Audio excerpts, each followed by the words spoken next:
আজকের এই ক্লাসে আমরা শিখব তোমাদের অষ্টম শ্রেণীর গণিত বই অষ্টম অধ্যায়। অষ্টম অধ্যায়ের নাম কি? চতুর্ভুজ। এই চতুর্ভুজ অধ্যায়ের আজকে আমরা সম্পাদ্য শিখব। কত নাম্বার? 6 নাম্বার সম্পাদ্যটা শিখব। এর আগে 5টা পর্বে 5টা সম্পাদ্য সমাধান করছি। তো আজকে আমরা সমাধান করব হচ্ছে 6 নাম্বারটা। বাকি সম্পাদ্যগুলো এই ভিডিওর ডেসক্রিপশন বক্সে কিন্তু ক্লাসের লিংকটা দেওয়া থাকবে। তো সম্পাদ্য 6টা কি আছে? কোনো সামান্তরিকের সন্নিহিত দুইটি বাহুর দৈর্ঘ্য এবং বাহুদ্বয়ের অন্তর্ভুক্ত কোণ দেওয়া আছে, সামান্তরিকটি আঁকতে হবে। তো এর আগে আমরা শিখছি হচ্ছে চতুর্ভুজ। সম্পাদ্য 1 থেকে সম্পাদ্য 5 পর্যন্ত আমরা কি শিখছি? চতুর্ভুজ। আজকে আমরা এখন শিখবো কি? সামান্তরিক। সম্পাদ্য 6টা কি? সামান্তরিক। তো আমরা তো এখন জানি সমাধান নিয়মে হচ্ছে প্রথম বিশেষ নির্বাচন লিখতে হয়। বিশেষ নির্বাচন কি? প্রশ্নে যা আছে বিশেষ নির্বাচন তাই, তবে দুইটা বাহুর নাম আমরা লিখবো এ ও বি। আর বাহুদ্বয়ের অন্তর্ভুক্ত কোণকে আমরা কি ধরবো? কোণ এক্স। আর যেভাবে আছে সেম ভাবেই লিখবো। তো লিখবো বিশেষ নির্বাচন। সেন্টিমিটার দেওয়া নাই, কোণ কত ডিগ্রি দেওয়া নাই, সেই জন্য আমরা লিখবো কি? মনে করি। কোন সামান্তরিকের, কোন না লিখে আমরা কি লিখবো? একটি সামান্তরিকের দুইটি সন্নিহিত বাহুর দৈর্ঘ্য, একটাকে আমরা কি ধরছি? এ ও বি, এবং এদের অন্তর্ভুক্ত কোণ, আমরা কি ধরছি? কোণ এক্স দেওয়া আছে, সামান্তরিকটি কি আঁকতে হবে। হুবহু লিখছি, শুধু দুইটা বাহুর নাম লিখলাম আর কোণটা লিখলাম। ঠিক আছে? তো এখন আসো আমরা অঙ্কনটা শুরু করি। তো আমরা দুইটা বাহু, একটা বাহু দিব 6 সেন্টিমিটার। পরীক্ষার সময় কিন্তু সেন্টিমিটার উল্লেখ থাকবে। পরীক্ষার সময় কি? সেন্টিমিটার উল্লেখ থাকবে। তো প্রথমে আমরা কত সেন্টিমিটার দিব? 6 সেন্টিমিটার। তারপর একটা দিব আমরা 4 সেন্টিমিটার। কত সেন্টিমিটার? 4 সেন্টিমিটার। একটার নাম হচ্ছে এ, পরেরটার নাম কি? বি। আর কোণ কয়টা? কোণ হচ্ছে একটা। কোণ কয়টা? একটা। এবং কোণটা আমরা জানি না কত ডিগ্রি, আমরা এখন আনুমানিক করে 70 ডিগ্রি দিয়ে দিব। কত ডিগ্রি? 70 ডিগ্রি। পরীক্ষার সময় 60 থাকলে 60 দিব, 70 থাকলে 70 দিব। কেমন? তো আমরা কত দিলাম? 60 ডিগ্রি দিই। কত ডিগ্রি? 60 ডিগ্রি। এটা হচ্ছে কি? কোণ এক্স। ওকে, তাহলে এখন আমরা কি করব? অঙ্কন শুরু করে দিব। সর্বপ্রথম কাজ হচ্ছে আমাদের কি? যে কোনো একটা রশ্মি নিব। কি করব? যে কোনো একটা রশ্মি, এবং এই রশ্মির নাম দিব কি? বিই নেই। যে কোনো রশ্মি আমরা কি নেই? বিই নেই। তারপর আমাদের কাজ হচ্ছে কম্পাস। কিসের কাজ? কম্পাসের কাজ। কিসের কাজ? আচ্ছা, যে কোনো রশ্মি বিই নেই, এই বিই থেকে কার সমান করে? এ এর সমান করে। এ এর সমান করে এখান থেকে আমরা কি করব? বিসি অংশ কেটে নিই। মনে রাখবা বিন্দুগুলো সবসময় ক্যাপিটাল লেটার হবে। বুঝতে পারছি? কার সমান করে আমরা কাটলাম? এর সমান করে, সেই জন্য আমরা এখানে কি দিব? এ দিব। এখন বি বিন্দুকে কেন্দ্র করে কোণ এক্স এর সমান করে এভাবে আমরা আনুমানিক ব্যাসার্ধ নিব। কার সমান করে? কোণ এক্স এর সমান করে। তো আমরা এক্সটাকে এখানে কাটবো, যতটুকু কাটছি সেমটা আমরা কিসের মধ্যে কাটবো? বির মধ্যে। কিসের মধ্যে? এভাবে বি বিন্দুর মধ্যে লাগিয়ে এখানে চাপটা বসিয়ে দিব। তারপর কোন বিন্দু? এই দুইটা বিন্দু আমরা মিল করব। দেখো দুইটা বিন্দু মিলানো আছে, তাই না? এখানে কাটার পর সেমটুকু আমরা এই বিন্দুতে লাগিয়ে এটাকে কি করতে হবে? কেটে দিতে হবে। কাটার পর আমাদের ছেদ বিন্দু আর বি বিন্দু দুইটা আমরা স্কেল দিয়ে কি করব? মিল করব। মিল করার পরে আমরা স্কেল দিয়ে যতটুকু দূর দিয়ে দেওয়ার আমরা দিয়ে দিব। তো এটা আমরা কি অঙ্কন করলাম? কোণ ই বি এফ আঁকি। কোণ ই বি এফ আঁকি কার সমান করে অঙ্কন করলাম? এক্স এর সমান করে। এখন কাজ কি? বিএফ থেকে কার সমান করে? বি এর সমান করে। বিএফ থেকে বি এর সমান করে এখানে বির মধ্যে লাগাবো, লাগিয়ে এখানে বি এ অংশ কেটে নেই। কার সমান করে কাটলাম? বির সমান করে। তো প্রায় কিন্তু শেষ। এখন আমাদের কাজ কি? এখন আমাদের কাজ হচ্ছে এউ সি বিন্দুকে কেন্দ্র করে, কি বললাম? এউ সি বিন্দুকে কেন্দ্র করে এ ও বি এর সমান করে। কার সমান করে? এ ও বি এর সমান করে কোণ এ বি সি এর অভ্যন্তরে দুইটা বৃত্তচাপ আঁকি। দুইটা প্রথম কার সমান করে? এর সমান করে। তো আমি এর সমান করলাম। প্রথম কোথায় লাগাবো? এর মধ্যে। কোথায় লাগাবো? এর মধ্যে লাগিয়ে এখানটা কি দিব? বৃত্তচাপ। একটা কি দিব? বৃত্তচাপ। আবার কার সমান করে? বির সমান করে। বির সমান করলাম। কোথায় লাগাবো?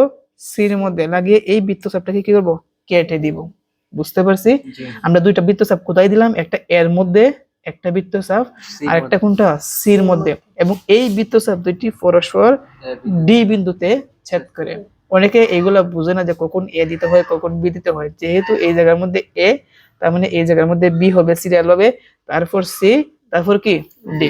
এখন আমাদের কাজ কি, এ ডি যোগ করি, কি করব, এ ডি যোগ করি, আর এদিকে কি যোগ করব, সিডি, সিডি যোগ করি। তাহলে কি আমাদের কি হবে, এ বি সি ডি আমাদের সামান্তরিক। তো এটা কার সমান করে আমরা কাটছি, এর সমান করে, আর এটা হচ্ছে কি বির সমান করে।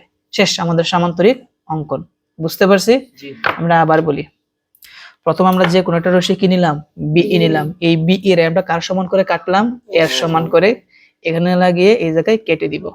বির মধ্যে কোণ অঙ্কন করব কার সমান করে, কোণ এক্স এর সমান করে। তো কোণ অঙ্কন করে আমরা কি দিলাম, উপরে এফ দিলাম। এই বি এফ রে আবার কার সমান করে কাটবো, বি সমান করে বি এ অংশ কেটে দিব। এখন এ ও সি বিন্দুকে কেন্দ্র করে কার সমান করে, এ ও বি। প্রথম এর মধ্যে লাগাবো এর সমান করে, এর মধ্যে লাগিয়ে এই জায়গার মধ্যে একটা কি বৃত্তচাপ, আবার সির মধ্যে কার সমান করে, বি সমান করব, সির মধ্যে লাগে এই বৃত্তচাপটাকে কেটে দিব। তাহলে বৃত্তচাপ কয়টা হবে, দুইটা। এই বৃত্তচাপ দুইটি পরস্পর ডি বিন্দুতে এডি ও সিডি কি করি, যোগ করি। দেখি অঙ্কনের বিবরণটা এখন আমরা দিব বই নিচে।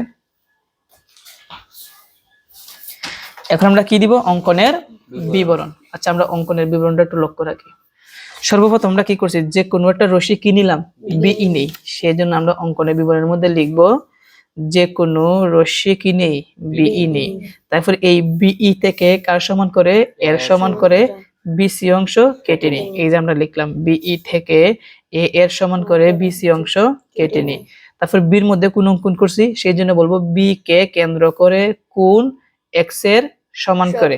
এই যে আমি লিখছি বি কে কেন্দ্র করে কোণ এক্স এর সমান করে। কোণ লেখার সময় কয় অক্ষর বলতে হয়, 3 অক্ষর। যেহেতু বির মধ্যে কোণ অঙ্কন করছি, বি থাকবে কি মধ্যখানে, আমরা এখান থেকে বলবো ই বি কি এফ, সেই জন্য আমরা লিখছি এখানে কোণ ই বি এফ আঁকি। তারপর আমরা কি করছি, বি এফ থেকে কার সমান করে, বি এর সমান করে বি এ অংশ কেটে নিই। এই যে আমরা লিখলাম বি এফ হতে বি এর সমান করে বি এ অংশ কেটে নিই। তারপর আমরা কি করলাম, এ ও সি বিন্দুতে কয়টা বৃত্তচাপ আঁকছি, দুইটা। এটা এভাবে বলতে হবে, এ ও সি বিন্দুতে এ ও বি এর সমান করে কোণ এ বি সি এর অভ্যন্তরে দুইটি বৃত্তচাপ আঁকি। বৃত্তচাপ দুইটি পরস্পর ডি বিন্দুতে ছেদ করে। এই যে আমি লিখছি যে এ ও সি বিন্দুকে কেন্দ্র করে এ ও বি এর সমান করে কোণ এ বি সি এর অভ্যন্তরে দুইটি বৃত্তচাপ আঁকি। এরা পরস্পরকে কোন বিন্দুতে ছেদ করে, ডি বিন্দুতে ছেদ করে। তারপর আমরা স্কেল দিয়ে এডি আর সিডি কি করলাম, যোগ করছি। সেই জন্য আমরা লিখব যে এ কমা ডি ও সি কমা ডি যোগ করে। তাহলে এ বি সি ডি উদ্দিষ্ট সামান্তরিক কি, এই যে লিখছি। এখন প্রমাণ দিলেও হয়, না দিলেও কি হবে।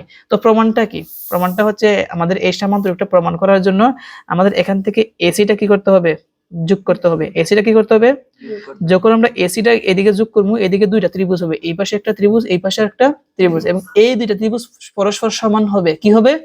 তো এই কথাটি আমরা লিখছি যে প্রমাণ এসি যোগ করি ত্রিভুজ এবিসি ও ত্রিভুজ এডিসি, এ এবি সমান কি, সিডি সমান কি বি। অর্থাৎ এটা বোঝাইছে যে এবি আর এখানে কি সিডি দুইটাই কি বি, দুইটাই বি।